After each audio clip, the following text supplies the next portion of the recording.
মেয়েটার অর্ধনগ্ন নিথর দেহটা পড়ে আছে সমুদ্রের তীরে। বারবার সমুদ্রের ঢেউ এসে ডুবিয়ে দিচ্ছে তার শরীরটাকে। কোমর থেকে উপরাংশে তার নিবারণ, পেটের পুরোটা জুড়ে ত্রিভুজাকারটির এক ক্ষত চিহ্ন। সেই ক্ষত চিহ্ন থেকে রক্ত বের হয়ে মিশে যাচ্ছে সমুদ্রের জলের সাথে। মেয়েটার ডান পাশের চোখের জায়গায় একটা গর্ত সৃষ্টি হয়েছে। চোখটা কারা যেন বের করে পেটের উপর ত্রিভুজাকৃতি ক্ষতের মাঝখানে রেখে দিয়েছে। মধ্য দুপুর, সূর্যটা আকাশের ঠিক মাঝখানে। জারভিদ বিচে এ সময়টাতে কাউকে দেখা যাচ্ছে না। 47 ডিগ্রি সেলসিয়াস তাপমাত্রাতে হয়তো কারো এ সময়ে সমুদ্রের সৌন্দর্য উপভোগ করার মানসিকতা নেই। অন্য সময়টাতে কিন্তু পর্যটকে ভিড় থাকে বিচটা। দূরে একটা ট্রলার দেখা যাচ্ছে। ট্রলারটা এদিকেই আসছে। কাছাকাছি আসতেই দেখা গেল ট্রলারের ওপর থেকে দুজন জেলে সমুদ্রের নেট ফেলে মাছ ধরছে। হঠাৎ একজনের দৃষ্টি সমুদ্রের তীরে পড়ে থাকা মেয়েটার লাশের উপর পড়তেই চিৎকার করে উঠল ইতালীয় ভাষায়। দ্রুত ট্রলারটা নিয়ে আসা হলো সমুদ্রের তীরের দিকে।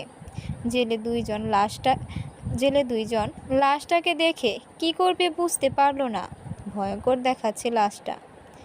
জ্যাক, আমার মনে হয় মেয়েটা আমাদের দেশের না। কে মেরেছে মেয়েটাকে এভাবে? বলতে বলতে গায়ের টি শার্টটা খুলে মেয়েটার বুক ঢেকে দিল এক জেলে। আমাদের কিছু করা ঠিক হবে না অ্যান্টনি। পুলিশ আমাদেরকে সন্দেহ করবে। চলো আমরা এখান থেকে চলে যাই। না জ্যাক, এটা ঠিক হবে না। মানুষ হিসেবে আমাদের এটা উচিত না। চলো আমরা পুলিশকে জানাই। আচ্ছা, লাশটা যেভাবে আছে ওভাবেই থাক। হাত দিও না। আমরা গরিব মানুষ, আমরাই ফেঁসে যেতে পারি। ট্রলারের ক্যাবিন থেকে ফোনটা বের করে 113 নম্বরে ডায়াল করলো Antony. Hello, police control room. Yes, একটা মেয়ের লাশ পাওয়া গেছে। কারা যেন নৃশংসভাবে খুন করে রেখে গেছে। Location please. জারভিড বিচ থেকে উদ্ধারকৃত লাশের পরিচয় বের করে পুলিশ। মেয়েটার নাম রিমি শেখ, বাংলাদেশি মডেল। শুটিংয়ের কাজে ইটালি এসেছিল। শুটিং শেষে ইউনিটের সবাই দেশে ফিরে গেলেও থেকে যায় রিমি। ঘুরতে প্রচুর পছন্দ করত মেয়েটা। ল্যাম্পেদুসা আইল্যান্ডের বিভিন্ন স্পটে ঘুরতে দেখা গিয়েছিল তাকে। পুলিশ তার রুম থেকে তার মোবাইলটা উদ্ধার করে। ওই মোবাইলেই প্রমাণ পাওয়া যায় ঘোরাঘুরির ছবি দেখে। পুলিশের চোখ আটকে যায় সাথে আরেকটি ছেলেকে দেখে। কে সেই ছেলে এখনো প্রমাণ পাওয়া যায়নি। ওই ছেলের সাথে ঘনিষ্ঠভাবে ছবি তুলেছে রিমি শেখ। পুলিশ অনেক চেষ্টা করেও ছেলেটার খোঁজ পায়নি। পুলিশ মিটিং রুম, সিনিয়র অফিসারদের সামনে বসে আছেন চিফ অফিসার লিও নিকোলাস। বারবার ভ্রু কুঁচকে যাচ্ছে তার। চিন্তিত দেখালো তাকে। টিস্যু দিয়ে কপালের ঘাম মুছলেন তিনি। এভাবে একের পর এক বিদেশিরা এসে আমাদের দেশে খুন হলে বহির্বিশ্ব থেকে চাপ আসবে। কারা করেছে এসব খুন? ভ্রু আর একটু বাঁকালেন চিফ অফিসার। স্যার, খুনের ধরন দেখে মনে হচ্ছে কোনো বড় সিন্ডিকেট আছে এর পেছনে, যারা মানুষের মৃত্যু দেখে মজা পায়। সিনিয়র অফিসার মারিও মার্টিন সংশয় নিয়ে জবাব দিলেন। এর আগেও যে 3 জন খুন হয়েছে তারাও ছিল বাংলাদেশি। একটা খুনেরও সুরাহা হয়নি এখনও। হেডকোয়ার্টার থেকে বারবার নোটিশ আসছে। কি করছি আমরা? স্যার, মোট 4টা খুনের 3টাই হয়েছে জারভিড বিচে। আমরা বিচের নিরাপত্তা বাড়িয়ে দিয়েছি। মাথাটা হালকা ঝুঁকিয়ে বললেন অন্য এক সিনিয়র অফিসার ইজান অ্যালেক্স। লাশটা হস্তান্তরের ব্যাপারে কি সিদ্ধান্ত নিলেন মিস্টার মার্টিন? মার্টিনের দিকে তাকালেন chief officer. Next day Bangladeshi এক এজেন্ট আসার কথা। ওনার হাতেই হস্তান্তর করব। আচ্ছা, বীজের নিরাপত্তা দ্বিগুণ করে দিন আরও। বলেই কপালে হাত রাখলেন চিফ অফিসার। প্রত্যেকটা লাশের উপর ত্রিভুজাকৃতি ক্ষতচিহ্নটার ব্যাপারে ভাবছেন তিনি। আর লাশগুলোর একটা চোখেই বা উপড়ে ফেলা কেন হয়? কী এর রহস্য? কিছুতেই বুঝে উঠতে পারলেন না চিফ অফিসার লিও নিকোলাস। ইলেকট্রিক সিগারেটের সুইচ টিপে বারবার ধোঁয়া টানছে এরিক স্যামুয়েল। মধ্যবয়স্ক লোক, মাথার সামনের দিকে চুলে হালকা পাক ধরেছে। এক সময় ইতালিয়ান আর্মিতে ছিলেন। অতিরিক্ত অর্থের লোভে নাম লেখান মাফিয়া দলে। অবৈধ খনিজ সম্পদের পাশাপাশি অস্ত্র চালানের ব্যবসাও করেন তিনি। মুখ দিয়েই সিগারেটের ধোঁয়া ছেড়ে তিনি তার ডান হাত জর্জ মার্ককে উদ্দেশ্য করে জিজ্ঞেস করলেন, বন্দিগুলো ঠিকঠাক আছে তো? জি বস, কিন্তু একজন নিয়ে সমস্যায় আছে। কিছুটা দ্বিধা নিয়ে জবাব দিল জর্জ। হাতে একটা স্ট্যান্ড গান রয়েছে তার। কে ও? একজন বাংলাদেশি যুবক। কি করছে ও? ওর চোখে কোনো ভয় নেই, অস্ত্রের সামনেও এমনভাবে তাকায় যেন কিছুই হবে না তার। অথচ আমরা সবার চোখে ভয়টা দেখতে পাই, নয়তো পৃথিবী শাসন করব কিভাবে? বাংলাদেশি? জি বস, চলো একবার দেখে আসি। উঠে দাঁড়ালেন এরিক স্যামুয়েল। ভারী বুটের শব্দ করে হাঁটতে লাগলেন। তার পিছু পিছু হেঁটে আসছে জর্জ মার্ক। সরাসরি কয়েকটা কক্ষ, সবগুলোতে বন্দীদের রাখা হয়। মাঝখানের কক্ষে এলেন তিনি জর্জকে সাথে নিয়ে। দীর্ঘ দেখিয়ে এক যুবককে ইশারা করল জর্জ। স্যামুয়েলের দিকে একবার তাকিয়েই চোখ সরিয়ে নিলেন। চেহারা থেকে যেন ওর আগুন ঝরছে। সেই তেজ সহ্য করতে পারেননি তিনি। পুনরায় তাকালেন, ভালো করে দেখে নিলেন। 6 ফুট লম্বা আর স্বাস্থ্যবান এক যুবক, হাত পা বাঁধা অবস্থায় পড়ে আছে মেঝেতে। কাছে গিয়ে ওর বুকে পা রাখলেন স্যামুয়েল। নির্ভয়ে তাকালেন যুবকটি। নাম কি তোর? ইতালিয়ান ভাষায় জিজ্ঞেস করলেন স্যামুয়েল। দুদিকে হালকা মাথা দুলালো যুবক। ঠোঁটে হাসির রেখা দেখা গেল তার। What's your name? ইংলিশে গর্জে উঠলেন এবার স্যামুয়েল। এত সহজেই নাম জানতে চাস? সহজে জানলে সহজেই ভুলে যাবি। নির্লিপ্ত কণ্ঠে ইতালিয়ান ভাষায় জবাব দিল যুবক। ইতালির ভাষা পারিস? তো প্রথমেই জবাব দিলি না কেন? বুট দিয়ে আঘাত করল স্যামুয়েল ওর বুকে। মৃদু হাসল যুবক। রাগ আরও বেড়ে গেল স্যামুয়েলের। 6 ফুটের একটা বডি ছাড়া কিছুই নেই তোর কাছে, আর হাত পাও বাঁধা। ভয় লাগছে না তোর? দাঁতে দাঁত ঘষলেন স্যামুয়েল। ভয়ের সাথে কখনো পরিচয় হয়নি। আর তুই কি ভেবেছিস তোরাই আমাকে বন্দি করেছিস? রহস্য করে হাসল যুবক। স্যামুয়েলের চোখের দিকে তাকিয়ে আবার বলল, আমি নিজেই বন্দি হয়েছি। যুবকের বুক থেকে পা সরিয়ে সোজা হয়ে দাঁড়ালেন স্যামুয়েল। অবাক হয়ে তাকালেন জর্জের দিকে। কি বলছে ছেলেটা? মাথায় ঢুকছে না তার। কি করবেন বুঝে উঠতে পারছেন না। কে তুই? নাম বল। আবারও গর্জে ওঠে যুবকের বুকে। বুটের আঘাত করলেন তিনি। এবারও ছেলেটা নির্ভয়ে হাসল। কয়েক মুহূর্ত পর হাসি থামিয়ে জবাব দিল, নামটা এমন সময় বলবো যেন নরকে গিয়েও মনে রাখিস। Over confidence? হা হা করে হাসলেন এবার স্যামুয়েল। ওভার না, ওভার কনফিডেন্স। মৃদু হেসে আলতো করে দু চোখ টিপল যুবক। হাসির রেখা মুছে গেল স্যামুয়েলের ঠোঁট থেকে। আবার রাগান্বিত হয়ে গর্জে উঠলেন, জর্জ সবার আগে একেই উৎসর্গ করা আমাদের গড়ের উদ্দেশ্যে। একে আমার একদম সহ্য হচ্ছে না আর। বসের আদেশ পেয়েই জর্জ মার্ক আরও কয়েকজনকে ডাকলো।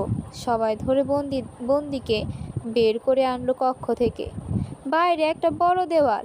সেই দেওয়ালের সামনেই মাথা উঁচিয়ে আছে একটা শুল। শুলের সামনে এনে মাটিতে ধপাস করে ফেললো ওরা যুবককে।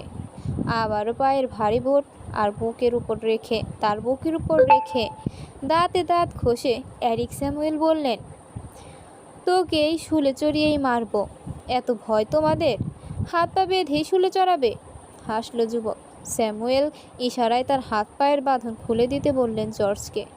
জর্জ বাঁধন খুলে দিতেই গায়ের ধুলা ঝেড়ে উঠে দাঁড়ালো যুবক।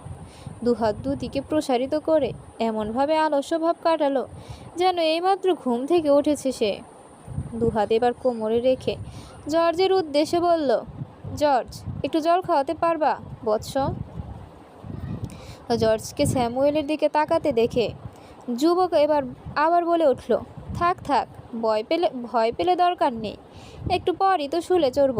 জল খেয়ে আর কি করব বলো? কথাটা এমনভাবে বলল যুবক যেন শুলে চড়া বাচ্চাদের কোনো খেলা। স্যামুয়েল এসে তার গলা টিপে ধরে বললেন, তোর কি এটা বাচ্চাদের খেলা মনে হচ্ছে? একটুও ভয় লাগছে না তোর? আগেই বলেছি, ভয়ের সাথে অপরিচিত। স্যামুয়েল তার গলা ছেড়ে দিতেই মৃদু হাসল সে। তার জল কি খাওয়াবে একটু, নাকি শুলে চড়ে বসবো? আবারও জলের কথা স্মরণ করিয়ে দিল যুবক। স্যামুয়েল একজনকে ইশারা করলেন জল আনতে।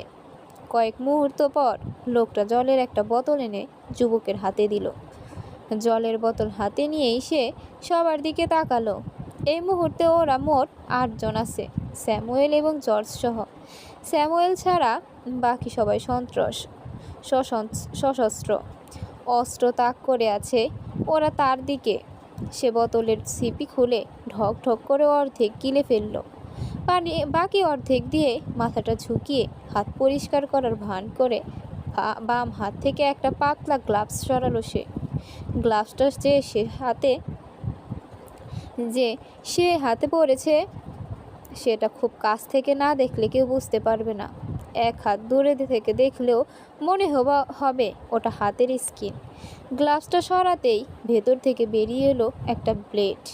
সবার অলক্ষ্যে সে গ্লাভসটা মুঠো পাকিয়ে হাতে রাখলো। ব্লেডটার পজিশনও ঠিক করে রেখেছে একই হাতে। কেউ সন্দেহ করল না, কারণ এর আগেই তার পুরো বডি তল্লাশি চালিয়ে কিছুই পাওয়া যায়নি। সোজা হয়ে দাঁড়ালো যুবক।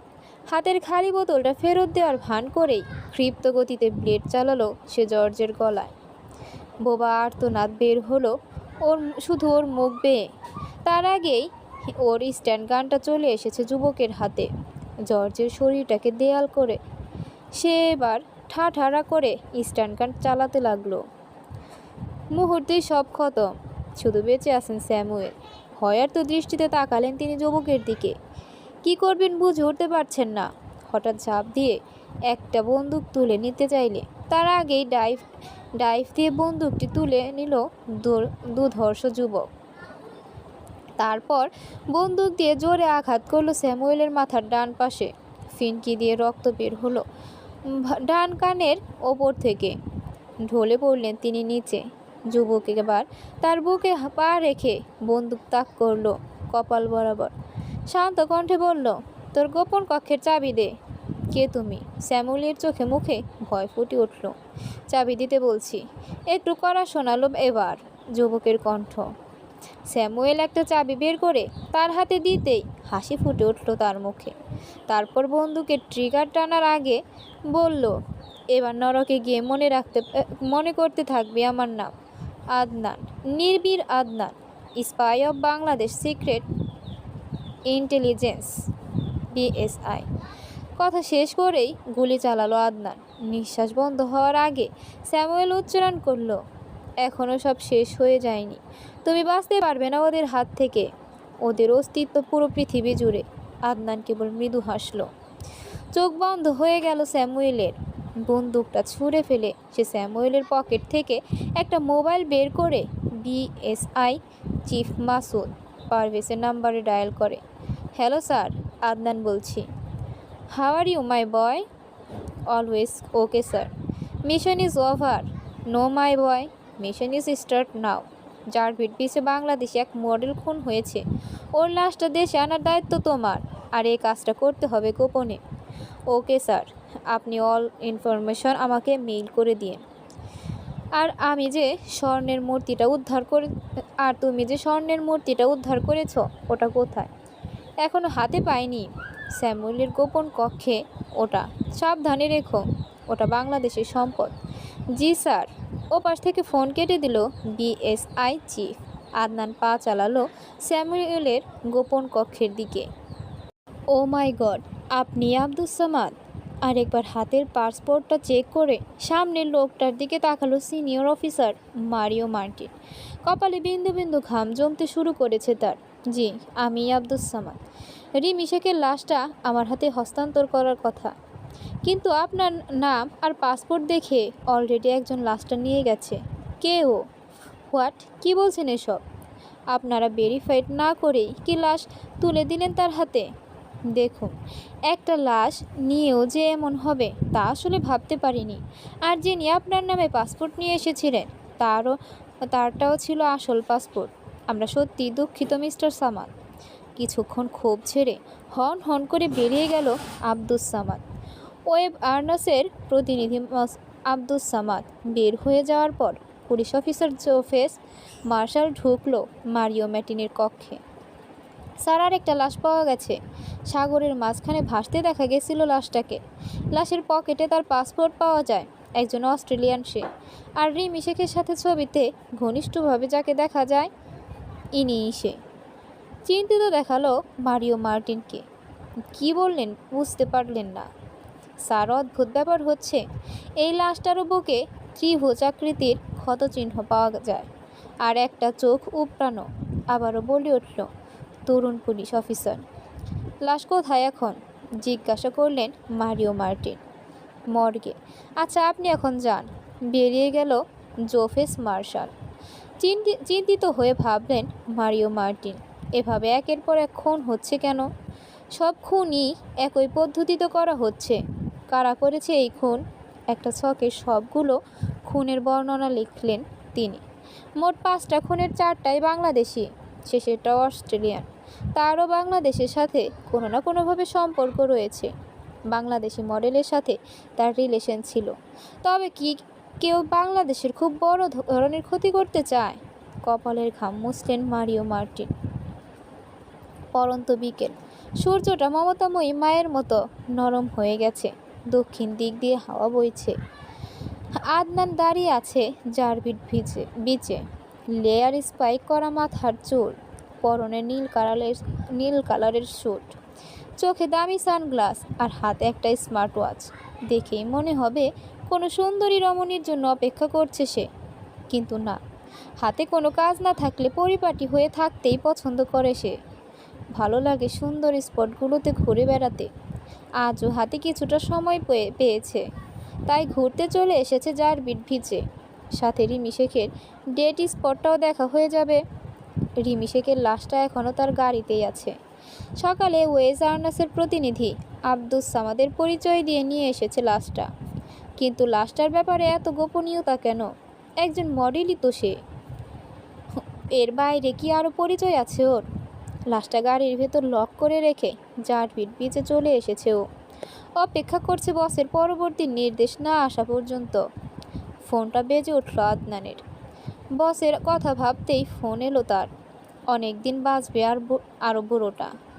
কই মাছের প্রাণ তার। স্বাধীনতা যুদ্ধে শত্রুর 7টা গুলি খেয়েও মরেনি। হ্যাঁ বস। আদনান, তোমাকে একজনের নাম আর ঠিকানা মেইল করছি। উনি একজন ইমিগ্রেশন অফিসার। ওনার সাথে যোগাযোগ করবে তুমি। উনি তোমাকে লাশ নিয়ে প্লেনে উঠতে হেল্প করবে। Okay sir. স্যার, আমি এই খুনটার সাথে পরিচিত। মানে যারা এই খুনটা করেছে তারাও ওই একই দলের। স্যামুয়েল যে দলে কাজ করতো। আচ্ছা, দেশে আসো তুমি আগে, সামনে বসেই সব শুনবো। জি বস। ফোন কেটে দিল ও পাশ থেকে। হঠাৎ আদনানের কানটা সতর্ক হয়ে উঠল। মনে হচ্ছে কোনো মেয়ে হেল্প হেল্প বলে চিৎকার করছে। চোখ বন্ধ করে শোনার চেষ্টা করলো সে। হ্যাঁ, দূর থেকেই আসছে শব্দটা। কোন দিক দিয়ে চিৎকারটা আসছে মুহূর্তেই বুঝে নিল সে। তারপর সানগ্লাসটা খুলে নিয়ে দেরি না করেই দৌড় দিল সেদিকে।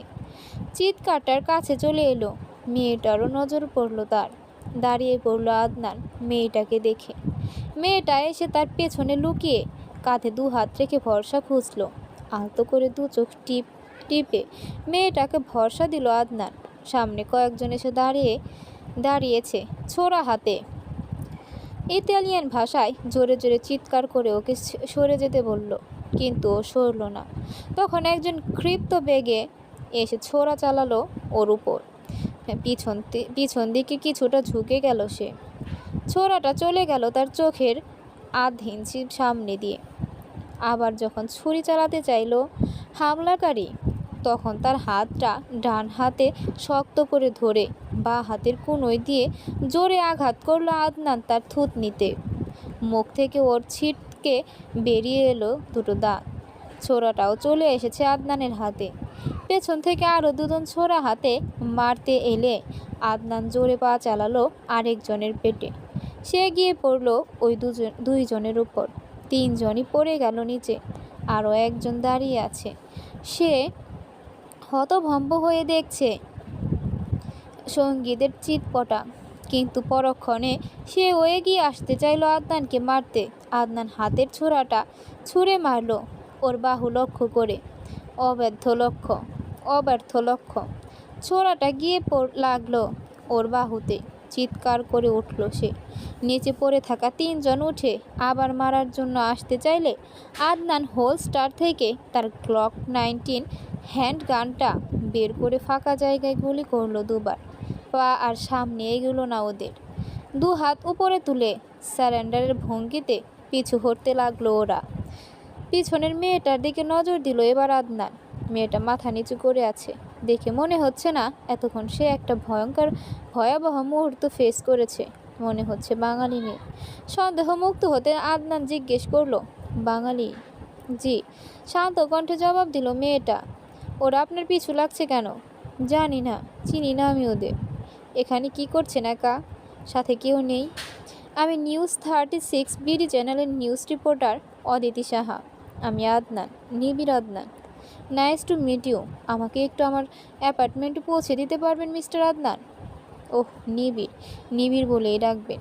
সুন্দরী মেয়েদের মুখে নিবিড় ডাকটাই ভালো লাগে।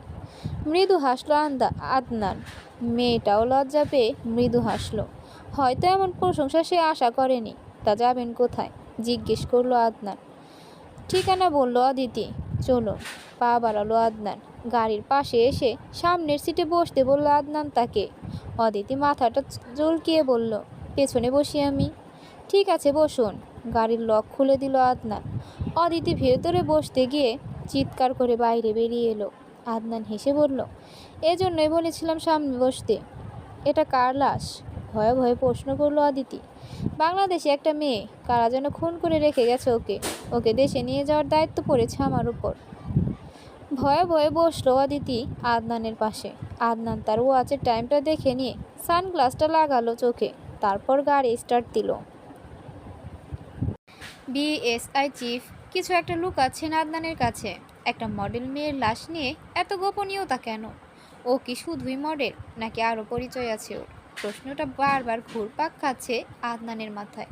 এই মুহূর্তে বসের সামনে বসে আছে সে। একটা ফাইল এগিয়ে দিলেন বিএসআই অফ চিফ। এই ফাইলটা পড়ে দেখবে ইতালিতে খুন হওয়া বাংলাদেশি সবার পরিচয় এবং কিভাবে খুন হয়েছে সব এখানে দেওয়া আছে।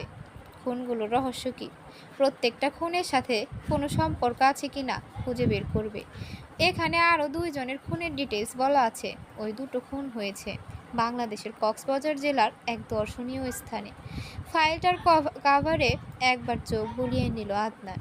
ফাইল রেখে চোখ সরিয়ে বসের দিকে তাকাতেই বস আবার বললেন, বাংলাদেশে যে 2টা খুন হয়েছে তাও একই পদ্ধতিতে। বুকের উপর ত্রিভুজাকৃতি ক্ষতচিহ্ন। একে তাতে ডান পাশের চোখটা উপড়ে রেখেছে। এই খুনগুলো হয়তো ইতালির খুনের সাথে সম্পর্কযুক্ত। বাংলাদেশে খুব ভয়াবহ কিছু ঘটতে চলেছে। এটা রুখতে হবে। আর এজন্য উপযুক্ত হিসেবে আমি একমাত্র তোমাকেই দেখছি। জি বস, আমি আমার সাধ্যমতো চেষ্টা করব। ত্রিভুজাকৃতির মাঝখানে একটা চোখ, এর সাথে আমি কিছুটা পরিচিত। এটা আমি স্যামুয়েলের ওখানে দেখেছিলাম। আমাকে যখন সুরের কাছে নিয়ে যাওয়া হয়, দেয়ালে দেখি ওই সিম্বলটা। আমার জানা মতে এটা ইলুমিনাতি নামক খ্রিস্টান ধর্মীয় এক সংগঠনের প্রতীক। এটা সম্পর্কে খুব কম মানুষই জানে। এরা পৃথিবীতে রাজত্ব করতে চায়। পৃথিবীর বুকে খারাপ কাজগুলোকে প্রমোট করতে চায়। খুন ধর্ষণের মতো কাজগুলোকে এরা প্রাধান্য দেয়। একদম ঠিক বলেছ। আমি এটা নিয়ে কিছুটা রিসার্চ করেছি। আমার মনে হয় ইলুমিনাতি সংগঠনটার নজর পড়েছে এবার বাংলাদেশের উপর। তা যদি হয় আমাদের এখনই সতর্ক হতে হবে। জি বস। ফাইলটা নিয়ে উঠতে চাইলে বিএসআই চিফ আবার বললেন, তোমার সংশয়টা দূর করে যাও। জানি রিমি শেখকে নিয়ে তোমার মাথায় বেশ কিছু প্রশ্নের সৃষ্টি হয়েছে। রিমি শেখ একজন মডেল, কিন্তু ও আমাদের একজন সিক্রেট এজেন্ট ছিল। ও বেশ কিছু প্রমাণ সংগ্রহ করেছে খুনগুলোর ব্যাপারে। তাই ওর লাশটা গোপনে নিয়ে আসতে বলেছিলাম, যাতে প্রমাণগুলো আমাদের হাতেই আসে। কিন্তু ওর কাছে তো কোনো প্রমাণ ছিল না। কিছুই পাওয়া যায়নি ওর কাছে। ছিল প্রমাণ, ওর বাঁ পাশের চোখটা। দেখতে ওটা অরিজিনাল চোখ মনে হলেও ওটা একটা পাথরের চোখ, এবং তাতে একটা গোপন ক্যামেরা আর মেমোরি সেট করা ছিল। ভাগ্যিস ওরা তার ডান চোখটাকেই বেছে নিয়েছিল উপড়ানোর জন্য, নয়তো প্রমাণটা হাতছাড়া হয়ে যেত। ল্যাপটপে রিমি শেখের সংগৃহীত প্রমাণটা চালু করলেন মাসুদ পারভেজ। নৃশংস কিছু হত্যাকাণ্ড ভেসে ওঠে ফুটেজে। গুহার মতো একটা ঘরে কিছু লোক অস্ত্র তাক করে তাকে কয়েকজন বন্দির দিকে। এক পাশে আগুন জ্বলছে, আগুনের পেছনে গুহার দেওয়ালের উপরাংশে জ্বলজ্বল করছে ত্রিভুজাকৃতির সিম্বলটা। একজন মেয়ে বন্দিকে ধরে ওরা প্রথমে ধর্ষণ করে। মেয়েটা যখন দুর্বল হয়ে পড়ে তখন ওরাও একে একে মেয়েটার হাত পা কাটতে থাকে। তারপর শয়তানের নামে মেয়েটার শরীরটাকে আগুনে ঝলসাতে থাকে। আর কিছু দেখার মতো সাহস হলো না বিএসআই চিফের। আরেকটা ফুটেজ চালু করলেন তিনি। ওখানে কয়েকজনকে আলোচনা করতে দেখা গেল বাংলাদেশ নিয়ে। সামনে একটা বাংলাদেশের মানচিত্রের বেশ কয়েকটা জায়গায় রেড চিহ্ন দিয়ে রাখা। এর অর্থ কি বোঝা গেল না। হয়তো এই জায়গাগুলো নিয়েই বিরাট কিছু পরিকল্পনা করেছে ওরা। স্যার, মেমোরিটা আমি নিয়ে যেতে পারি? আমার আরও কয়েকবার দেখতে হবে ফুটেজগুলো। শিওর। আদনানের কথায় দ্বিমত প্রকাশ করলেন না বিএসআই চিফ। তবে মেমোরিটার ব্যাপারে সাবধান থাকতে বললেন। উঠে দাঁড়ালো আদনান। বসের কক্ষ থেকে বের হতেই মুখোমুখি দেখা হলো সুজাতার সাথে। সুজাতা বিএসআই এর সবচেয়ে সুন্দরী এজেন্ট। তাকে দেখে মনে হলো এতক্ষণ সে আড়ি পেতে ভেতরের কথা শুনছে। হাই সুজাতা, কেমন আছো? ভালো। বসের সাথে কি কথা হলো? কপালের চুল কানের পাশে সরাতে সরাতে জিজ্ঞেস করলো সুজাতা। সবই তো শুনেছ। মাথা নিচু করে ফেললো সুজাতা। তারপর নিজেকে সামলে মুখে কৃত্রিম হাসি ফুটিয়ে জিজ্ঞেস করলো, কফি? অ্যাকচুয়ালি এখন সময় নেই, অন্য কোনো একদিন। তুমি সবসময় এরকম করো। সবসময় তো তোমাকে পাওয়া যায় না, যখনই পাওয়া যায় শুধু এড়িয়ে চলো। ঠিক আছে, চলো রেস্টুরেন্টে। মৃদু হাসলো আদনান। নিউজ 36 চ্যানেলে বাংলাদেশি মডেল রিমি শেখের নিউজটা ঘটা করে প্রচার করেছে। আদনান টিভিটা অফ করে ল্যাপটপ নিয়ে বসলো। আরেকবার ফুটেজটা দেখতে চাওয়ার সময় বাইরে কারো অস্তিত্ব টের পায় সে। গ্লক 19টা হাতে নিয়ে বের হয় আদনান। বাইরে অন্ধকার, কাউকে দেখা গেল না। তবে কারো দৌড়ে পালিয়ে যাওয়ার শব্দ শোনা গেল। সেদিকে পিস্তল তাক করলো সে। তারপর চোখ বন্ধ করে শব্দটার পজিশন বোঝার চেষ্টা করেই ট্রিগারে চাপ দিল। একটা বোবা চিৎকার শোনা গেল কেবল। আদনান ওখানে গিয়ে মোবাইলের ফ্ল্যাশের আলোতে কিছু রক্ত দেখতে পেল। রক্তের মালিককে আর খুঁজে পেল না। কে হতে পারে এই লোক? কেন এভাবে আড়ি পেতে গেল? ভাবনাটা আসতেই ফোন বেজে উঠল তার। Hello, Adnan speaking. Mister Adnan, বাস্তবে হয়তো কখনো সাপের লেজে পা পড়েনি আপনার, কিন্তু এবার সত্যি সত্যি সাপের লেজে পা দিয়ে ফেলেছেন। কে আপনি? আমার পরিচয়টা ইম্পর্টেন্টস না। আপনার হাতে যে মেমোরিটা আছে ওটা পুড়িয়ে ফেলুন, নয়তো আপনার জীবনের ঝুঁকি আছে। আমি জীবন নিয়ে এতটা চিন্তিত না। আপনি বললে জীবনটাকে আপনাকে পার্সেল করে দেই। কি বলুন? ফাজলামি না করে ফোন রাখুন মিস্টার আদনান। আপনাকে আবারও সাবধান করছি, রিমি শেখের মৃত্যুর কথা ভুলে গেলেন? ওভাবে মৃত্যু হবে আপনার। আপনার ছেলেটা শুনে মজা পেলাম। ধন্যবাদ এত রাতে বিনোদন দেওয়ার জন্য। ফোনটা রেখে দিল আদনান। কে হতে পারে লোকটা? পরপর দুটি ঘটনা ঘটল। দুটি ভাবনায় ফেলে দিল ওকে। একজন গোপনে এসে তাকে আজ অবজার্ভ করে যাচ্ছে, আরেকজন ফোনে হুমকি দিচ্ছে। শেষের জন আবার রিমি শেখের কথাও উল্লেখ করছে। রিমি শেখের ব্যাপারে আদনান মুক্ত আছে, তা লোকটি জানলো কি করে? যুক্ত আছে। কেন এবার রিমি শেখের কথা তুলে হুমকি দেবে? এই মুহূর্তে দুজনের কথা মনে ভেসে উঠল আদনানের। একজন সুজাতা, আর একজন নিউজ 36-এর রিপোর্টার অদিতি সাহা গাড়িতে লাশটা দেখে ফেলেছিল। তখন এতটা গুরুত্ব দেয়নি আদনান তাকে। বসের দেওয়া ফাইলটা খুলে দেখল আদনান। প্রত্যেকের ডিটেলস পড়ে নিল সে। প্রথমজন বাংলাদেশের টপ 10 জন ব্যবসায়ীর মধ্যে একজন, সুলতান খান। ঢাকার উত্তরায় 3টা আলিশান বাড়ি আছে তার।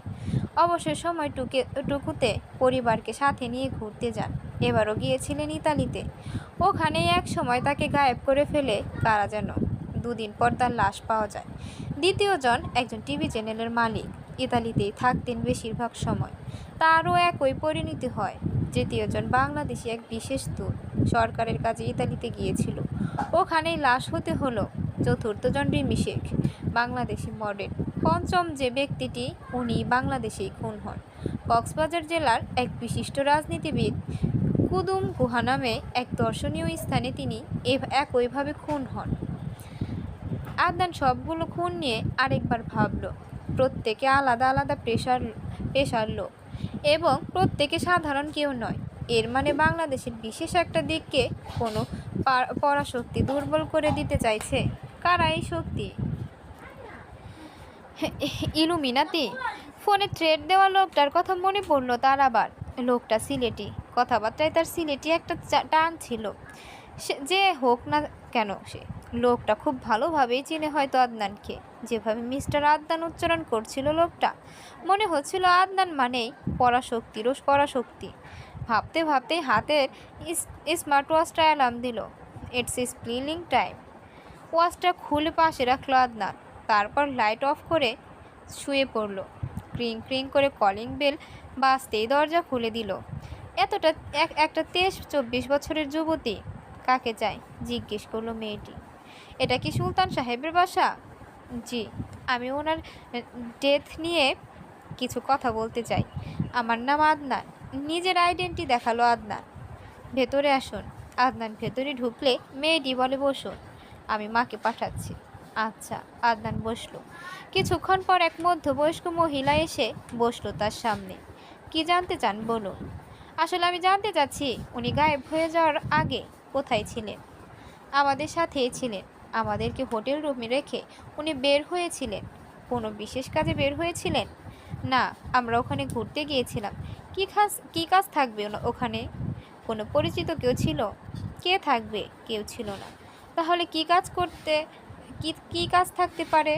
কিছু বলে যায়নি? না। তার কাছে একটা ফোন এসেছিল। ফোনটা পেয়েই তিনি বেরিয়ে যান কিছু না বলে। যেখানে পরিচিত কেউ নেই, কোনো কাজও নেই, সেখানে তিনি কার ফোন পেয়ে বেরিয়ে পড়লেন? ফোনটা নিশ্চয়ই ল্যান্ডফোনে এসেছিল। ট্রেতে করে কফি নিয়ে এলো সুলতান খানের মেয়েটা। আদনানের দিকে কফির কাপটা বাড়িয়ে দিয়ে শীতল কণ্ঠে উচ্চারণ করলো, নিন। মৃদু হেসে কাপটা নিল সে মেয়েটার চোখের দিকে তাকিয়ে। মেয়েটার চোখ নামিয়ে নিল। কফির কাপে চুমুক দিয়ে আদনান বলে উঠল, তার মানে পরিচিত কেউ একজন ছিল যে আপনাদেরকে ফলো করেই ইতালি যায়, আপনাদের হোটেল এবং রুম নাম্বার জেনে যায়। নিশ্চয়ই সে শত্রুতার জের ধরে এই খুনটা করেনি, কারণ একই ধারায় আরও কয়েকজন খুন হয়েছে। সবগুলো খুনের পিছনে বিশেষ এক উদ্দেশ্য আছে। জানতে হবে কি সেই উদ্দেশ্য। আচ্ছা, একটা ব্যাপার ভেবে বলুন, আপনাদের ফলো করে ইতালি যেতে পারে কে? সেরকম তো কেউই নেই। আচ্ছা, খুনটা তো ইতালির যে কেউই করতে পারে, কিন্তু ইতালির কেউ ছিল না। কারণ যেভাবে উনি ফোন পেয়ে চলে গিয়েছিলেন, পরিচিত কেউই হবেন। আর ইতালিতে যেহেতু কেউ ছিল না পরিচিত, তার মানে দেশ থেকেই কেউ যান ফলো করে। চিন্তিত দেখালো মিসেস সুলতানকে। আদনান কফির কাপে শেষ চুমুক দিয়ে বলল, চিন্তা করবেন না, যেই হোক ধরা নিশ্চয়ই পড়বে সে। আজ তাহলে উঠি, প্রয়োজনে আবার আসতে পারি। আর ভাবতে থাকুন কে হতে পারে ও। উঠে দাঁড়ালো আদনান। বের হয়ে যাওয়ার সময় আরেকবার পেছনে তাকালো। মা মেয়ে ওরা দাঁড়িয়ে আছে। দুজনের চোখে স্পর্শ কৃতজ্ঞতা দেখতে পেল সে। মুচকি হেসে বেরিয়ে এলো আদনান। তারপর সোজা চলে এলো বিএসআই এর হেড অফিসে। তারপর কি বুঝলে ফাইলটা পড়ে জিজ্ঞেস করলেন বিএসআই চিফ। স্যার, আমার মনে হয় না এটা ইলুমিনাতির কাজ। ইলুমিনাতি সারা বিশ্ব শাসন করতে চায়, তাহলে শুধুমাত্র বাংলাদেশকে বেছে নেবে কেন? আর বাংলাদেশেই যদি ওদের প্রথম টার্গেট হয়ে থাকে, তাহলে শুধুমাত্র বাংলাদেশ আর ইতালিতে যে প্রভাবশালী বাঙালিগুলো আছে তাদেরকেই কেন খুন করবে? বিশ্বের আরও অনেক দেশেই তো প্রভাবশালী বাঙালি আছে। আমার মনে হয় এটা অন্য কোনো শক্তি, যারা ইলুমিনাতির উপর দোষটা চাপিয়ে নিজেদের উদ্দেশ্য হাসিল করতে ব্যস্ত। আর যারাই এর পেছনে যুক্ত, নিশ্চয়ই এর পরিকল্পনাকারী ইলুমিনাতির সম্পর্কে বেশ জ্ঞান রাখে বা নিজেও ইলুমিনাতির সদস্য। মুগ্ধ হয়ে আদনানের কথা শুনলেন চিফ। এজন্য কাজটা তোমাকেই দিলাম। তোমার তীক্ষ্ণ চোখে সূক্ষ্ম জিনিসও আড়াল হবে না জানি। আশা করি এর শেষ দেখেই ছাড়বে তুমি। জি বস, এটাই তো আমার নেশা। রহস্যের পেছনে ছুটে চল। রহস্য করে হেসে বের হয়ে এলো আদনান বসের কক্ষ হতে। সুজাতার সাথে দেখা করলো সে। সুজাতাকে দেখে মনে হলো না সে কিছু করছে, একদম স্বাভাবিক অবস্থায় আছে সে। সুজাতা, গতকাল আমার আর বসের ব্যাপারটা নিয়ে কারোর সাথে আলাপ করেছো? না। মিথ্যে বলবে না সুজাতা, গত রাতে ব্যাপারটা নিয়ে কেউ একজন আমাকে ফোনে হুমকি দেয়। হোয়াট? কে হুমকি দেয়? সত্যি বলছি, আমি কারোর সাথে কিছু শেয়ার করিনি। আর অফিসিয়ালি যে বিষয়টা সিক্রেট রাখতে বলেছে, আমি তা প্রকাশ করব কেন? তাহলে কে বলেছে? তা জানি না। তুমি কি আমাকে সন্দেহ করছো? দেখো, আমিও বিএসআই এর একজন সিনিয়র এজেন্ট, ভুলে যেও না। বিশ্বস্ততার কারণেই এত দূর আসতে পেরেছি।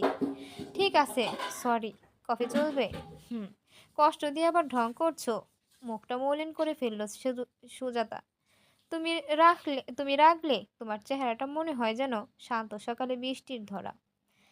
মুহূর্তটাকে আরো শান্ত করে দিচ্ছে। চোখ তুলে তাকালো সুজাতা আদনানের দিকে, ঠোঁটে তার মৃদু হাসি। আদনান আবার বলে উঠল, তোমার চাহনিটা যেন মহাবীর রুস্তমের শান দেওয়া তরবারি, দিল ভেদ করে চলে যায়। হা হা করে হেসে ওঠে। আদনানের বাহু ধরে ধাক্কা দিল সুজাতা। এই তো ভালো হয়ে গেছে মন, এবার আমি আসি, বলেই চলে যাওয়ার জন্য পা বাড়ালো আদনান। পিছন থেকে সুজাতা অভিমানী কণ্ঠে বলে উঠল, চলে যাচ্ছ কেন? কফি খাওয়ার কথা ছিল না? আরেকদিন খাবো। পেছনে আর তাকালো না আদনান। চেহারাটা মলিন করে দাঁড়িয়ে রইল সুজাতা। এই লোকটাকে কখনো বোঝাতে পারে না সে। হঠাৎ কাছে আসে, হঠাৎ দূরে চলে যায়। রহস্যের পেছনে ছুটতে ছুটতে লোকটাও রহস্য হয়ে যায়।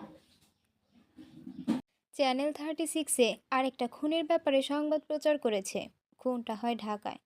ডেথ স্পট থেকে অদিতি সাহা আছে নিউজে। লাশটা অ্যাম্বুলেন্সে তোলা হলে একজন ঊর্ধ্বতন কর্মকর্তাকে প্রশ্ন করে অদিতি, স্যার, এভাবে একের পর এক খুন হচ্ছে, দেশে এবং বিদেশে একই স্টাইলে বাংলাদেশি খুন হচ্ছে, এর জন্য আপনারা কাকে দায়ী করছেন এবং কি পদক্ষেপ নিলেন? দেখুন, আমরা ইনভেস্টিগেশন করছি, ধারণা করছি আন্তর্জাতিক কোনো সংগঠনের পেছনে দায়ী। খুব সম্ভব ইলুমিনিয়াতি। যেভাবে প্রত্যেকটা খুনের বুকের উপর ত্রিভুজাকৃতি এঁকে দেওয়া হয়, তা থেকে এটা মনে হচ্ছে ওরা পুরো পৃথিবীতে একটা ক্রাশ সৃষ্টি করতে চায়। আপনি কি মনে করেন ইলুমিনাতির কোনো টিম বাংলাদেশে ঢুকে পড়েছে? হতে পারে, নয়তো এক খুন হচ্ছে কেন? আমাদের আরও ইনভেস্টিগেশন করা উচিত। ধন্যবাদ স্যার। পুলিশ অফিসার চলে গেলেন। ক্যামেরার সামনে অদিতি বলতে লাগলো, দর্শক, আপনারা দেখছেন পুলিশও সঠিক জানে না কে বা কারাই খুন করছে। দেশের মানুষ আজ ভয়ে ভয়ে থাকে, কখন না জানি খুন হতে হয়। এই রহস্যের সমাধান কোথায়? থাকুন নিউজ 36-এর সাথে। পরবর্তী আপডেট নিয়ে ফিরছি খুব শীঘ্রই। ক্যামেরা অফ হতে অদিতি ডাক দিল আদনানকে দেখে।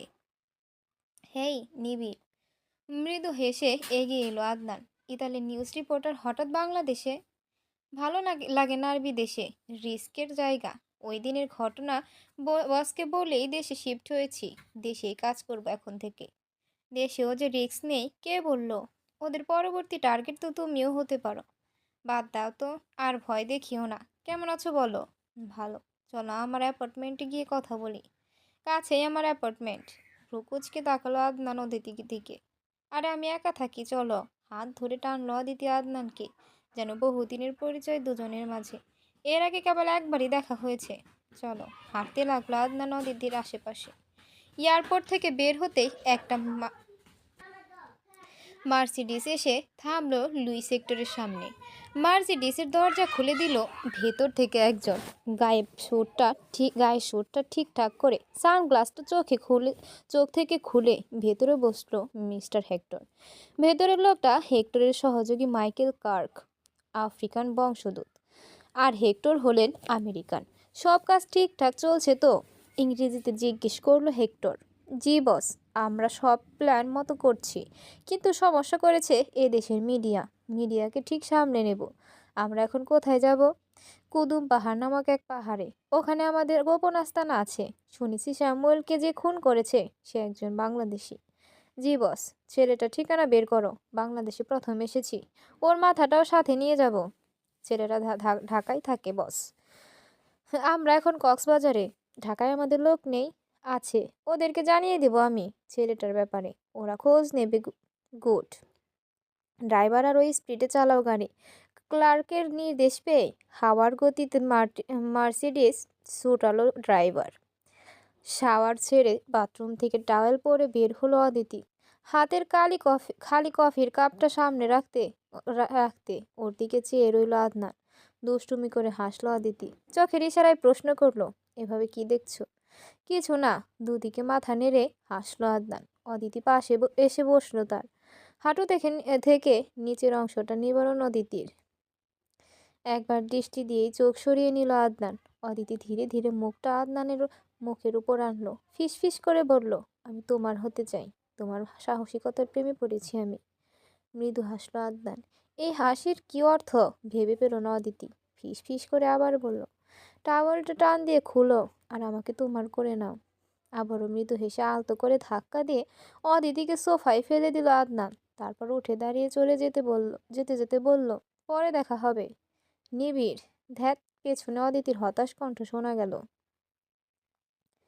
কুদুম পাহাড় থেকে কিছুটা দূরে জঙ্গল ঘেরা একটা জায়গায় গোপন আস্তানা কিছু শয়তান উপাসকের।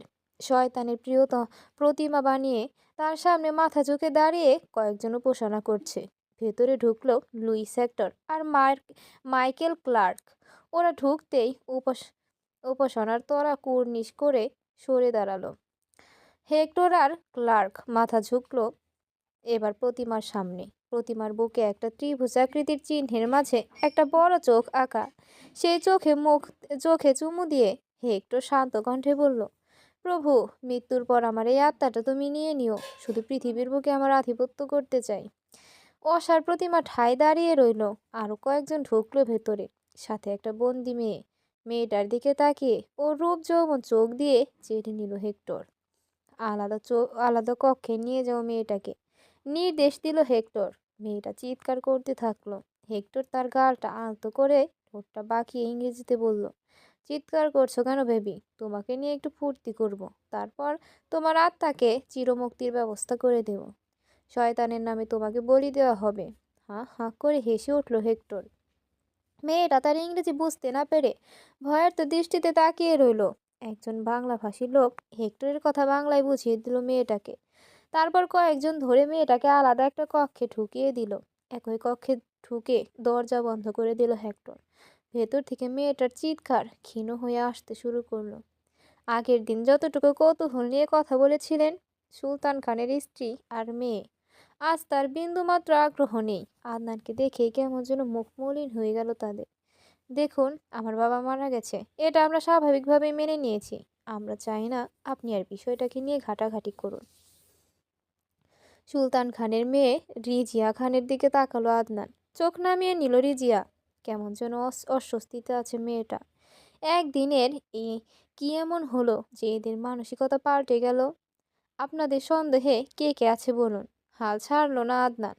সে জানে এরা কারো চাপ পড়ে হয়তো এমন করছে। আমরা কাউকে সন্দেহ করছি না, আপনি প্লিজ চলে যান। একটু রুক্ষ শোনালো রিজিয়ার কণ্ঠ। রিজিয়া ছেলেটাকে কফি খাইয়ে বিদায় করো। শান্ত কণ্ঠে মেয়ের উদ্দেশ্যে কথাটি বলে ওঠে ভেতরে চলে গেলেন মিসেস সুলতান। আদনান গালে হাত দিয়ে ওপরের ঠোঁট কামড়ালো আলতো করে। তারপর উঠে দাঁড়ালো। বসুন, কফি খেয়ে যান। না থাক, চলে যাচ্ছি। তবে ভাববেন না হাল ছেড়েছি। যারা আপনাকে হুমকি দিচ্ছে তাদের পেট থেকেই কথা বের করব। মানে কিছু না। ঠোঁটের কোণে রহস্যময় হাসি ফুটিয়ে চলে যেতে চাইলে রিজা বলে উঠল, দাঁড়ান। থামলো আদনান, ঘুরে ফিরল রিজিয়ার দিকে। রিজিয়া কয়েক মুহূর্ত কি যেন ভেবে বলল, কাল আপনি চলে যাওয়ার পর ফোন আসে একটা। তারপর রিজিয়া কিছু বলার আগেই ভেতর থেকে তার মায়ের গলা উঁচানো ডাক শোনা গেল, রিজিয়া, ছেলেটা চলে গেছে। যাচ্ছে মা। মায়ের উদ্দেশ্যে কথাটি বলে তাকালো রিজিয়া আদনানের মুখের দিকে। চলুন আমরা বাগানে গিয়ে কথা বলি। আদনানকে নিয়ে বাগানের দিকে হাঁটল রিজিয়া। বাহ, খুব সুন্দর বাগান। আপনি লাগিয়েছেন ফুল গাছগুলো? প্রাণ ভরে ফুলের সুবাস নিল আদনান। আমারই বাগান এটা, নিজ হাতে সাজানো। আমার আব্বু বিভিন্ন জায়গা থেকে এনে দিতেন চারা গাছগুলো। এখানে অনেক ফুলের নাম আমি নিজেও জানি না। একটা রক্তজবা ফুলে হাত দিল আদনান। নিতে পারি? প্রশ্নবোধক দৃষ্টিতে তাকালো রিজিয়ার দিকে। নিন। ফুলটা ছিঁড়ে রিজিয়ার দিকে বাড়িয়ে ধরল সে। নিন, এটা আপনার জন্য। ফুলের হাসিটা আপনার মুখেই মানায়। এভাবে গুমড়ো মুখে আপনার সৌন্দর্য চেহারাটা ভালো দেখাচ্ছে না। থ্যাঙ্কস। ফুলটা নিয়ে মৃদু হাসল রিজিয়া। এবার বলুন, কে ফোন দিয়েছিল? জানি না। লোকটা ফোন করে হুমকি দেয়, আপনার সাথে যোগাযোগ করতে নিষেধ করেছে, কিছু বললেই মেরে ফেলবে বলেছে আমাদেরকেও। তার মানে কেউ একজন আমাকে সবসময় ফলো করছে। আমি যে এখানে এসেছি তাও জানে। ওপরের ঠোঁট কামড়ে ধরল আদনান। কে হতে পারে লোকটা? আচ্ছা, আপনারা যখন ইতালির উদ্দেশ্যে যান তখন এয়ারপোর্টে সন্দেহজনক কাউকে দেখেছিলেন? যেহেতু লোকটা বাংলাদেশ থেকেই ফলো করে গেছে, নিশ্চয়ই এয়ারপোর্টেও একসাথে ছিল। এয়ারপোর্টে একটা লোক ছিল, আমাদের দেখে কেমন করে যেন তাকাচ্ছিল লোকটা। লোকটাকে বাবার সাথেও একবার মিটিংয়ে দেখেছিলাম। বাবার পরিচিত ভেবে তেমন গুরুত্ব দেইনি। ভাবলাম বাবার ওনার পরিচিতি ভেবে পরিচিতি, তাই হয়তো এভাবে দেখছে। কিন্তু গতকাল আপনার কথা শোনার পর থেকে লোকটার চেহারা বারবার ভাসছে চোখের সামনে। কে লোকটা? কি পরিচয়? নাম বা পরিচয় কিছুই জানি না। এর আগে শুধু একবার একটা মিটিংয়ে দেখেছিলাম। তাহলে এখন কি করে খুঁজবো লোকটাকে? বুঝতে পারছি না। মাথা চুলকালো রিজিয়া। ডেট মনে আছে? Last 20 August. পরদিন আমার বার্থডে ছিল, তাই আগের দিন বাবার অফিসে সবাইকে ইনভাইট করতে গিয়েছিলাম। এক কাজ করতে পারেন, নিশ্চয়ই মিটিং রুমে সিসি ক্যামেরা ছিল। সিসিটিভির ফুটেজ কালেক্ট করুন। আপনি শনাক্ত করবেন লোকটাকে। অফিসের কেউ হয়তো চিনতে পারে লোকটাকে। আচ্ছা, আজ আমি আসি তাহলে। সাবধানে থাকবেন। আপনিও সাবধানে থাকুন। আমি মৃদু হেসে মাথা দুলিয়ে যেতে লাগলো আদনান। শয়তানের প্রতিমার সামনে রাখা হলো মেয়েটার লাশ। আগের রাতেই মরে গেছে মেয়েটা। মরার আগে বেশ কয়েকজনের ভোগী সামগ্রী হতে হয়েছে তাকে। ভারী বুটের শব্দ করে মেয়েটার লাশের পাশে এসে দাঁড়ালো লুইস হেক্টর। প্রতিমার সামনে মাথাটা হালকা করে ঝুঁকে উচ্চারণ করলো, প্রভু, মেয়েটার আত্মাটা তোমার উদ্দেশ্যে প্রেরণ করলাম। তুমি তার আত্মাকে চিরমুক্তি দাও। মাফ করো প্রভু, তার জীবন্ত দেহটা তোমার উদ্দেশ্যে বলে দিতে পারলাম না। মাথা তুলে হেক্টর একজনকে নির্দেশ দিল লাশের উপর পেট্রোল ঢালতে। নির্দেশ পেয়ে লোকটা পেট্রোল ঢাললো লাশের উপর। হেক্টর তার পকেট থেকে জিপো লাইটারটা বের করে আগুন জ্বালিয়ে ছুঁড়ে মারল মেয়েটার লাশের উপর। দাও দাও করে জ্বলতে লাগলো লাশ। পাশে চিৎকার করে উঠল আরেকটা বন্দি মেয়ে। তার দিকে নজর দিল হেক্টর। ধীর পায়ে এগিয়ে গেল তার দিকে। মেয়েটা প্রচণ্ড ভয় পাচ্ছে, ভয় কাঁপছে সে। হেক্টর তার পাশে দাঁড়িয়ে কোমরে হাত রাখতে আবারও চিৎকার করে উঠল সে। চোখের অশ্রুতে তার ভেসে উঠেছে জ্বলন্ত আগুনের লিকলিকে শিখা। তারও একই পরিণতি হবে ভাবতেই কেঁপে কেঁপে উঠছে সে। সুজাতার বাসার সামনেই বাইক থামালো আদনান। একটা হাফ হাতা টি শার্ট পরেছে সে। সুজাতার বাসার কলিং বেল বাজতেই দরজা খুলে দিল সুজাতা। নিজেও সে অ্যাশ কালারের একটা হাফ হাতা টি শার্ট পরে আছে। কেন হঠাৎ এত জরুরি তলব? জিজ্ঞেস করলো আদনান। বসো আগে, ওকে এক কাপ কফি বানিয়ে নিয়ে এসো। সোফায় গিয়ে বসলো আদনান। দরজাটা আটকে দিয়ে কিচেনের দিকে হাঁটতে লাগলো সুজাতা। পেছন থেকে আদনান মন্তব্য করলো, সুন্দর লাগছে আজ তোমাকে। ঘাড়টা ঘুরিয়ে ঠোঁটটা হালকা প্রসারিত করলো সুজাতা। তারপর কিচেনে চলে গেল। একটু পর ফিরে এলো কফি হাতে। বাহ, এত তাড়াতাড়ি বানিয়ে ফেললে? কফির কাপটা নিতে নিতে জিজ্ঞেস করলো আদনান। সবসময়ই ফ্লাস্ক রেডি করাই থাকে। ইচ্ছে করে আদনানের হাতে হাত ছুঁয়ে দিল সুজাতা। আদনানের কয়েক ইঞ্চি দূরত্বে বসলো সে। এবার বলো, কেন ডেকেছো? কফির কাপে চুমুক দিল আদনান। এটা ওই দিন ড্রেস চেঞ্জ করার সময় আমার চুলের সাথে লাগানো পেয়েছি একটা ছোট ভয়েস ডিভাইস। এগিয়ে দিল সুজাতা আদনানের দিকে। কয়েক মুহূর্ত ডিভাইসটা দেখে তাকালো আদনান সুজাতার দিকে। সুজাতা আবার বলল, তুমি যখন ওই দিন মেমোরি আর ফাইলের ব্যাপারে বসের সাথে কথা বলছিলে, তখন দরজার ওপাশে আমি ছিলাম। এই ডিভাইসটার কারণে আরও একজন তোমাদের কথাগুলো শুনে ফেলে। কে সে? ভ্রু কুঁচকালো আদনান। জানি না, আমি প্রথমে ভেবেছিলাম আমার কাজিন রুমেল করেছে এই কাজটা, তাই তোমার কাছে কথাটা গোপন করেছিলাম। কিন্তু রুমেল এসবের মধ্যে নেই। কেউ তো একজন লাগিয়েছে নিশ্চয়ই। সেটা অবশ্যই তখনই লাগিয়েছে যখন তোমাকে সে বসের রুমের দিকে যেতে দেখে। কার কার সাথে তখন তোমার দেখা বা কথা হয়েছিল? একজন বিপাশা আর একজন সেলিম ভাই। সেলিম ভাই তখন কেমন করে যেন কথা বলছিল আমার সাথে, যেন কোনো অস্বস্তিতে ভুগছে। আচ্ছা সেলিম ভাই, তাকে ওই দিনের পর থেকে অফিসেও দেখিনি। অফিসে যায়নি তো? পরে নাকি আঘাত পেয়েছে, হাঁটতে কষ্ট হচ্ছে পায়ে, বিড়বিড় করলো আদনান। কি করবা এখন? আচ্ছা আমি উঠি, মাত্রই তো এলে, আর কিছুক্ষণ থাকো না। দেয়ালেরও কান আছে, অন্য কিছু ভেবে বসতে পারে লোকে আমার সম্পর্কে। দুষ্টুমি করে হাসলো আদনান। ভাবলে ভাবুক না, আমি কেয়ার করি না, আর কিছুক্ষণ থাকো প্লিজ। না, কাজ আছে। তুমি খুব স্বার্থপর, সেলফিশ একটা। নিজের কাজটা শেষ তাই চলে যাচ্ছ? এমনিতে তো কাছেই পাওয়া যায় না, অভিযোগের স্বরে বলল সুজাতা। আদনান নিজের মুখটা ওর মুখের কাছে আনতে লাগলো ধীরে ধীরে, মাথাটা পেছনে ঝুঁকাতে ঝুঁকাতে ফিস ফিস করে বলল, ফিস ফিস করলো সুজাতা। কি করছো? আদনার ডান হাতটা সুজাতার বাম গালে আলতো করে বুলিয়ে দিয়ে নিচু স্বরে বলল, আমি কি জানতাম আমার কাজ আছে এখানে? তোমার ডাকেই তো ছুটে এসেছি। কচু এসেছো, যাও এখন। হেসেই বেরিয়ে এলো আদনান। রাতের অন্ধকার গ্রাস করে নিয়েছে চারপাশ, আশেপাশের কিছুই দেখা যাচ্ছে না। পাহাড়ের উপর কিছু ঝোপঝাড় সরানোর শব্দ শোনা যাচ্ছে। ঝোপ থেকে বেরিয়ে কুদুম গুহার মুখে এসে দাঁড়ালো শয়তান উপসকের টিমটা। সবার চোখে নাইট ভিশন গগলস, ফলে আশেপাশের জিনিসগুলো দেখতে পাচ্ছে তারা। গুহার ভিতরে আবারও বেশি অন্ধকার, দিনের বেলাও আরো অন্ধকার থাকে ভেতরে। স্থানীয়রা কখনো একা প্রবেশ করে না গুহার ভেতর, ভয় পায় একা ভেতরে যেতে। এই গুহাটা ভেতরের দিকে অনেক গভীর, শেষ পর্যন্ত পাওয়া দুষ্কর। নির্সর্গ নামে এক বিদেশি সংস্থার অধীনে এই গুহাটার পরিচর্যা হয়। নিসর্গেরই এক লোক, অরুণ গ্র্যাভিয়েলের নজরে পড়ে গুহার ভেতর স্বর্ণের খনি আছে। বিষয়টা সে গোপন রাখে সবার কাছে। গোপনে যোগাযোগ করে সে অন্তরঙ্গ বন্ধু হেক্টরের সাথে। তখন হেক্টরই উদ্যোগ নেয় কুদুম গুহার স্বর্ণের খনি থেকে স্বর্ণ উদ্ধারের। গোপন টিম পাঠায় সে বাংলাদেশে। তারা ঘাঁটি গাড়ে কুদুম পাহাড় থেকে কিছুটা দূরে। ওখানেই তারা শয়তানের উপাসনা করতে করতে পরিকল্পনা করে খনি উদ্ধারের। গুহার ভেতরে পা ফেলে প্রথম হেক্টর, তারপর পিছু পিছু বাকিরা আসতে থাকে।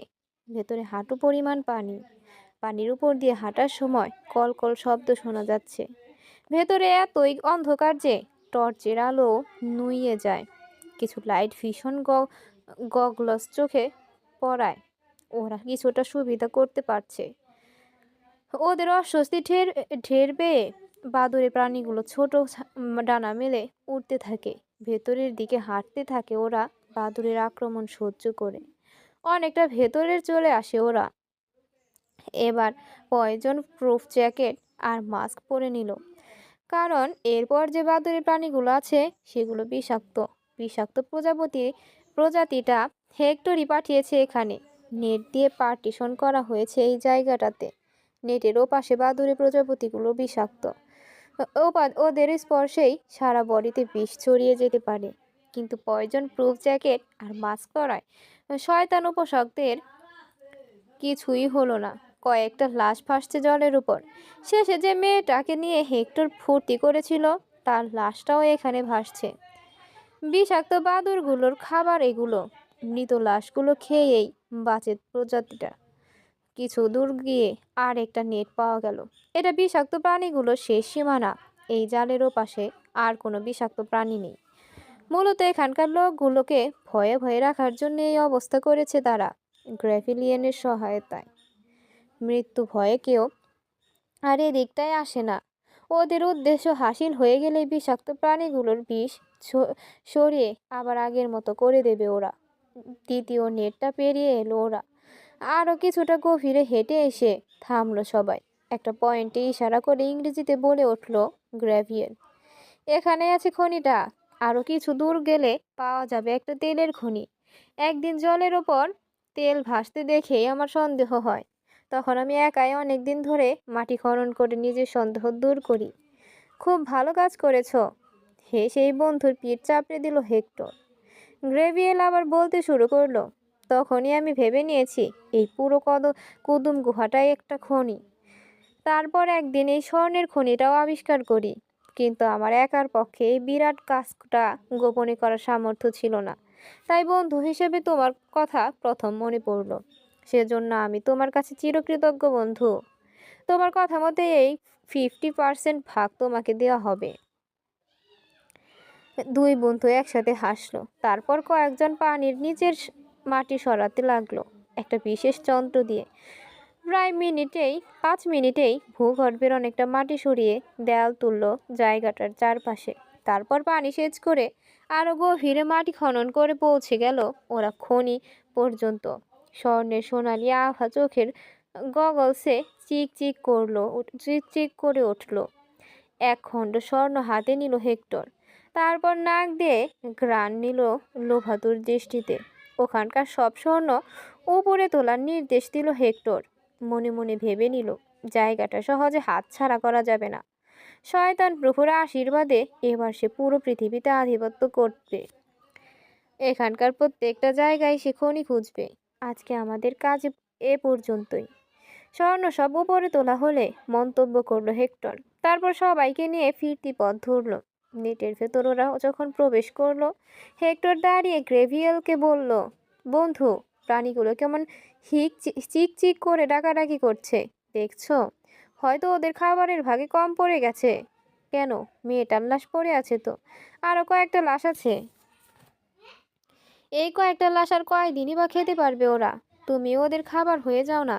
শয়তানি হাসলো লুইস হেক্টর। একটা পিস্তল বের করে তাক করলো গ্যাব্রিয়েলের কপাল বরাবর।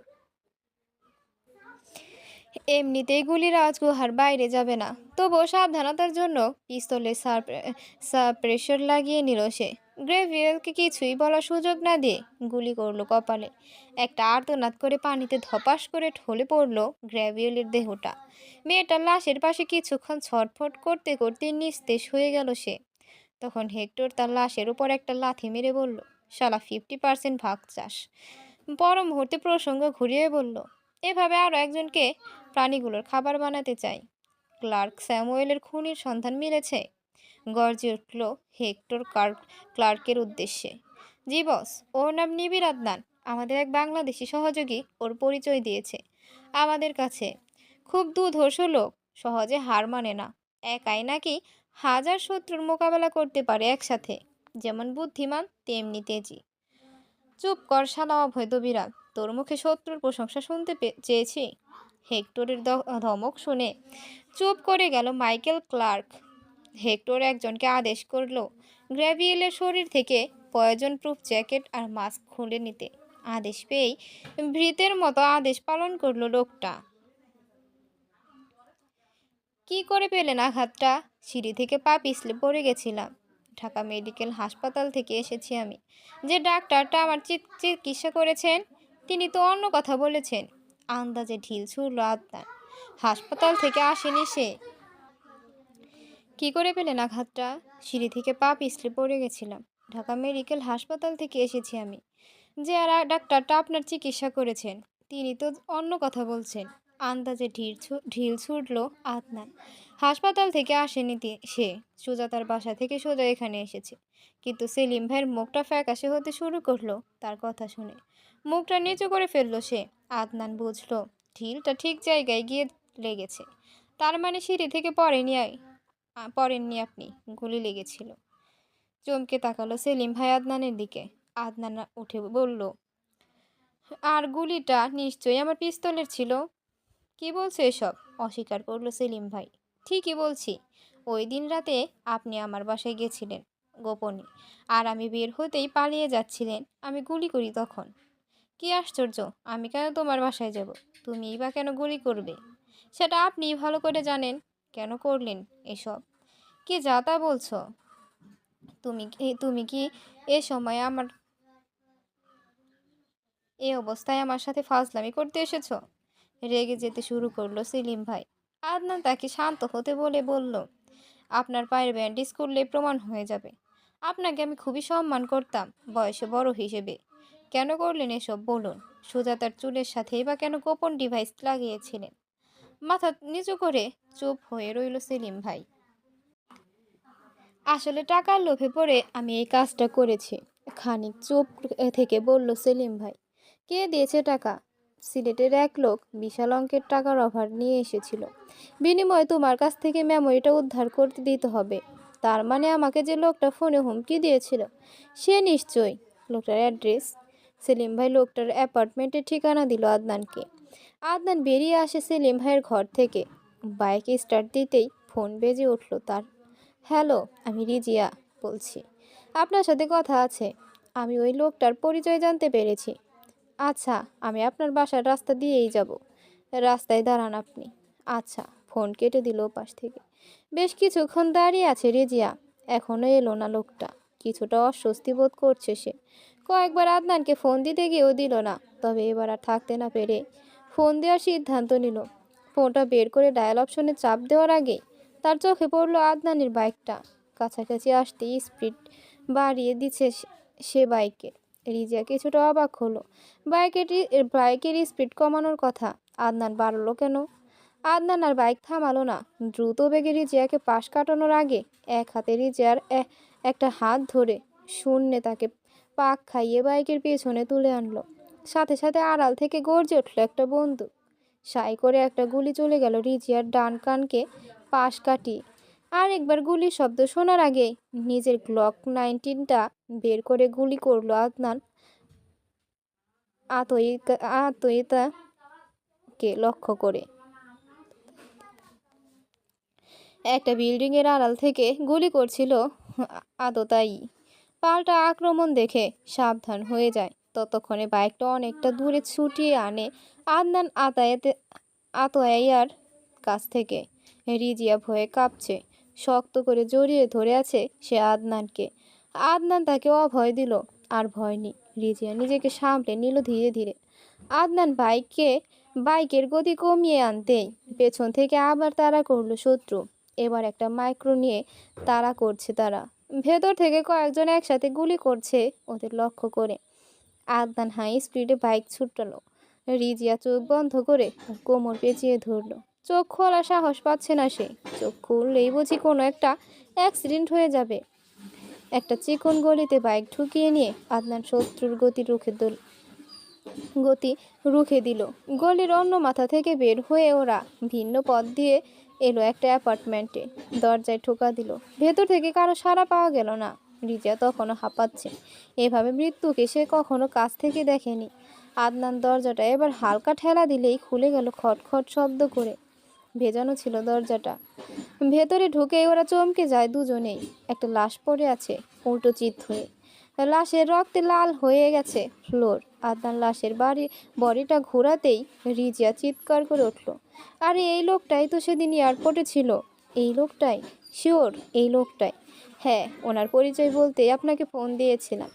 ও মাই গড! কপালে হাত দিয়ে কি যেন চিন্তা করলো আদনান। একটাই পথ খোলা ছিল রহস্যের শেষ পর্যন্ত পৌঁছাবার। সে পথটা বন্ধ হয়ে গেল। কিন্তু কে খুন করলো এই লোকটাকে? কেউ তো আছে দাবার গুটি উল্টো চালছে। সে চায় না আদনান যেন এই লোকটার কাছে পৌঁছাতে পারে। কিন্তু আদনান এখানে আসবে সে খবর ওরা জানলো কি করে? সেলিম ভাই নিশ্চয়ই বলেনি। কারণ এত অল্প সময়ে খুন করে চলে যাওয়া সম্ভব না। কেউ হয়তো জানে আদনান লোকটার কাছে পৌঁছেই ছাড়বে। তাই আগে থেকেই লোকটাকে ওপরে পাঠিয়ে দিয়ে নিজেরা সাবধানে হয়ে গেল। লাশ থেকে কিছুটা দূরে একটা ডায়মন্ড রিং খুঁজে পেল আদনান। মেয়েদের রিং। 2 আঙুলের রিংটা কিছুক্ষণ দেখে নিয়ে ওয়ালেটের ভেতর রাখলো সে। ওটা সিঁড়িতে পায়ের আওয়াজ শোনা যাচ্ছে। দ্রুত বের হয়ে এলো আদনান রিজিয়াকে সাথে নিয়ে। কার্নিশে লুকিয়ে পড়ল দুজন। আড়াল থেকে আদনান দেখলো নিউজ 36 চ্যানেলের টিম চলে আসছে নিউজ করার জন্য। সাথে পুলিশ। আড়াল থেকে বের হয়ে এসে পুলিশের সাথে হ্যান্ডশেক করলো আদনান। পরিচিত অফিসার। মাঝে মাঝে পুলিশের বিভিন্ন কাজে আদনান সাহায্য করে। লোকটার সাথে দেখা করতে আসলাম। তার আগেই কেউ খুন করে চলে গেছে। স্নান কণ্ঠে উচ্চারণ করলো আদনান। চোখাচোখি হলো অদিতির সাথে তার। মৃদু হেসে অদিতি হাই বলল তাকে। আদনান মাথা ঝাঁকালো। আচ্ছা, লোকটা যে এখানে খুন হলো তোমরা জানলে কি করে? অদিতিকে প্রশ্ন করলো আদনান। কেন? লোকজনের শব্দ শুনেছে গুলির। লোকজনের মুখেই শুনেছি। আদনান বুঝতে পারলো অদিতি মিথ্যে বলছে। কারণ আসার সময় সে এখানকার যে পরিবেশ দেখেছে তাতেই মনে হয়েছে এখানকার কেউ জানে না ব্যাপারটা। এমনকি পাশের অ্যাপার্টমেন্টের কেউই জানে না। সম্ভবত সাইলেন্সার লাগিয়ে খুনটা করেছে। মুখে কাপড় গোঁজা ছিল। আচ্ছা, আপনারা কি করে জানলেন? প্রশ্ন করলো এবার পুলিশ অফিসারের উদ্দেশ্যে। আমাদেরকে অদিতি ম্যাডামই জানিয়েছে ফোন করে। অদিতি ম্যাডাম? বিড়বিড় করলো আদনান। আচ্ছা অদিতি, কোন লোকের কাছে তুমি প্রথম শুনেছ? আরে কত লোকই তো আছে, চিনব কি করে? লোকটা এসে বলল সে গুলির শব্দের মতো কি যেন শুনেছে। তারপর আমি পুলিশকে ফোন দিলাম। আচ্ছা, সে বলল গুলির শব্দের মতো কি যেন শুনেছে, মানে সন্দেহ ছিল। তুমি এতটা শিওর হয়ে কি করে পুলিশকে জানালে? কারণ আমার মনে হয়েছে খুনটা হয়েছে। তার লোকটা তোমাকেই বা কেন বলতে এলো? আর কি কেউ ছিল না? কি জানি, হয়তো আমাদের কাছে ক্যামেরাটা দেখেই নিউজ রিপোর্টার ভেবেই বলেছে। মানে তোমরা জানতে খুনটা হবে, তার আগে থেকে ক্যামেরা নিয়ে রেডি ছিলে? আদনান, তুমি যে এমন তা আমি জানি। প্রশ্ন করলে আর ছাড়ো না, শুধু প্রশ্নই করতে থাকো। মজা হলেও প্রশ্ন করো। কিন্তু এখন মজা করার সময় নয় আদনান। কৃত্রিম হাসল অদিতি। মজা করছি না আমি, সিরিয়াস। মানে কি বলতে চাইছো? নিউজ করার জন্য আমরা কত জায়গায় তো যাই, আজও এখানে এসেছি। ভেতরে কিছুটা রেগে গেছে অদিতি। বুঝতে পারলো আদনান। আর কোনো প্রশ্ন করলো না সে। চলুন রিজিয়া। রিজিয়াকে নিয়ে চলে আসতে লাগলো আদনান। একবার পেছনে ফিরে দেখলো সে অদিতি গভীর মনোযোগে দেখছে তাকে। ক্যাসিনি তো বসে আছে লুইস হেক্টর। গ্লাসে বারবার হুইস্কি ঢেলে সাবার করছে একের পর এক হুইস্কির বোতল। সামনে নাচ গান হচ্ছে আর কয়েকজন জুয়া খেলছে। হেক্টর উঠে দাঁড়িয়ে এগিয়ে গেল নর্তকী একটা মেয়ের দিকে। মেয়েটার কোমরে হাত রাখতেই মেয়েটা নাচ থামিয়ে ওকে ওড়না দিল। হেক্টর টান দিয়ে তার ওড়না সরালো। মেয়েটা ভয়ে কেমন জানি কুকড়ে যেতে লাগলো। তার বুকের ঘ্রাণ নিল হেক্টর। ক্লার্কের উদ্দেশ্য করে কি যেন বলল সে। ক্লার্ক মাথা দুলালো। হেক্টর মেয়েটাকে ছেড়ে দিয়ে জুয়ারিদের কাছে এলো। পরস্পরের মধ্যে ঝগড়া চলছে দুই জুয়ারির। হেক্টর একটা পিস্তল বের করে একজনের হাতে দিল। তারপরে ইংরেজিতে বলে উঠল, গুলি করে দাও। জুয়ারি লোকটা হাঁ হয়ে চেয়ে রইল হেক্টরের দিকে। ঝগড়ার কথা ভুলে গেছে সে হেক্টরের আচরণ দেখে। হেক্টর নিজের দুহাত পিস্তল ধরা লোকটার হাতের উপর রেখে ট্রিগারে চাপ দিল। সাথে সাথে একটা গুলি অন্য জোয়ারির কপাল ভেদ করে বেরিয়ে গেল। ঢলে পড়ল লোকটা। হেসে উঠল হেক্টর। ক্যাসিনোর মালিক সে নিজে। এখানে সে যা চাইবে তাই হবে, কেউ কিছু বলতে পারবে না। হাসতে হাসতে ড্যাব দিয়ে নাচতে লাগলো হেক্টর। নাচের ভঙ্গিমায় যেন শয়তানের পূজা করছে সে। খটখট করে দরজা খোলা শব্দ হলো। অন্ধকারে কে যেন ভেতরে ঢুকছে। আদনান প্রস্তুত হয়ে বসে আছে খুন হওয়া লোকটার অ্যাপার্টমেন্টে। হাতে তার গ্লক 19 ট্রিগারে হাত রেখে তাক করে আছে সামনে। আগন্তুক এগিয়ে এলো সুইচ বোর্ডের দিকে। সুইচ টিপে আলো জ্বালাতে আদনান মৃদু হেসে বলল, স্বাগতম। চমকে উঠল একটা 25-30 বছরের ছেলে। হাত দুটো উপরে তুলে স্যারেন্ডারের ভঙ্গিতে দাঁড়িয়ে আছে। নিশ্চয়ই ডায়মন্ড রিং খুঁজতে এসেছ? না, আমি এমনি এসেছি এখানে। সত্যিই বলছি। এমনি এসেছ? সদ্য খুন হওয়া একটা ব্যক্তির অ্যাপার্টমেন্টে কি তো তোমার মিশরের পিরামিড মনে হয় যে শখ করে দেখতে এসেছো? পিস্তল আর একটু উঁচু করলো আদনান। প্লিজ গুলি করবেন না, প্লিজ, কাকুতি করলো ছেলেটা। আমি জানতাম কেউ একজন খুঁজতে আসবে ডায়মন্ড রিংটা, কারণ এত দামি রিং। তুমি নিশ্চয়ই রিংটার জন্য এসেছো। তোমাকে দেখে মনে হয় না ওটা তোমার। মেয়েদের ডায়মন্ড রিং দিয়ে তুমিই বা কী করবে? সত্যি করে বলো, পাঠিয়েছে কে তোমায়? বলছি। ছেলেটা কথা শেষ করতে পারলো না। সাথে সাথে একটা গুলি এসে লাগলো তার খুলির পেছনে। কে যেন গুলি করেছে বাহির থেকে। তড়িৎ বেগে বের হলো আদনান বাইরে। আলখেল্লা পরা একজনকে দ্রুত পালাতে দেখলো সিঁড়ি বেয়ে। আদনান নামতে নামতে এসে লাফ দিয়ে উঠে পড়লো এক চলন্ত মাইক্রোবাসে। রাতের অন্ধকারে আদনান মাইক্রোবাসের নাম্বারটা নিতে পারলো না। শূন্যে হাত টানা ছুড়ে নিজের উপর অসন্তুষ্টি প্রকাশ করলো আদনান।